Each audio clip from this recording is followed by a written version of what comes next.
Corona ప్రపంచాన్ని అతలాకుతలం చేస్తున్నప్పుడు శరవేగంగా ఏడాది లోపే వ్యాక్సిన్ కనుక్కున్నారు. ఏడాది ఏంటి అంటే ఏడాది లోపే వ్యాక్సిన్ కనుక్కున్నారు.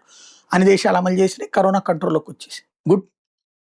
ఇప్పటికి కరోనా మళ్ళీ రెండో డోస్ ఏయండి, మూడో డోస్ ఏయండి, నాలుగో డోస్ ఏయండి అని చెప్పేటటువంటి వాళ్ళు ఉన్నారు. దానివల్ల సైడ్ ఎఫెక్ట్స్ గురించినే చర్చ జరుగుతుంది. కానీ ఇంత మేధావులు, ఇంత మేధావి కంపెనీలు హెచ్ఐవి కావచ్చు, అంటే హ్యూమన్ ఇమ్యునోవైరస్ ఎయిడ్స్‌కి కావచ్చు, క్యాన్సర్‌కి కావచ్చు. ఈ హెచ్ఐవి అనేది డిటెక్ట్ అయ్యింది 40 ఏళ్ల క్రితం 1992 టైంలో. క్యాన్సర్‌కి సంబంధించి 100 ఏళ్లకు పైగా ఉంది.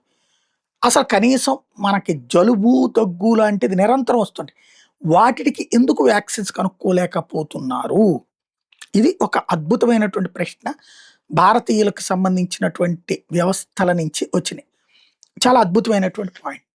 నిజం సమాధానం చెప్పాల్సిన బాధ్యత కార్పొరేట్ ఇండస్ట్రీ మీద ఉంది. ఎందుకు చెయ్యరు అంటే, ఇక్కడ కరోనా అన్నటువంటి దానికి వ్యాక్సిన్ కనుక్కున్న దానికి ఇక ఆ తర్వాత నిరంతరం ఉండదు దాని బిజినెస్.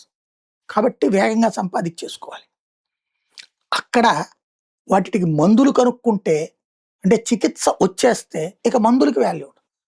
క్యాన్సర్ మీద, హెచ్ఐవి మీద కోట్లకి కోట్ల రూపాయల దందా నడుస్తుంది.